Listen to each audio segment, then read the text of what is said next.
কারণ বাজারের ঘটনা আপনারা দেখতে পেয়েছেন। মোবাইল ব্যবসায়ীরা বিশেষ করে হলো গিয়ে যারা কিনা কারণ বাজার কেন্দ্রিক বা এই যেই শাহবাগ কেন্দ্রিক বৃহত্তর রমনাজন কেন্দ্রিক যারা হলো গিয়ে ফোনের ব্যবসা করে, এটাই বাংলাদেশের আসলে সব থেকে বড় জায়গা এই ব্যবসাটার বা এই কেন্দ্রিক।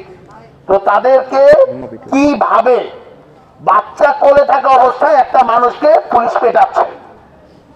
কোন শিশু যখন একটা কোলে থাকে, পৃথিবীর কোন আইনে কোন লজিকে একটা শিশুর উপরে কোন পুলিশ আঘাত হানতে পারে কিনা এই জিনিসটা আমরা জানতে চাই। পৃথিবীর কোন সভ্য রাষ্ট্রে এরকম উদাহরণ রয়েছে সেই জিনিসটা আমরা দেখতে চাই।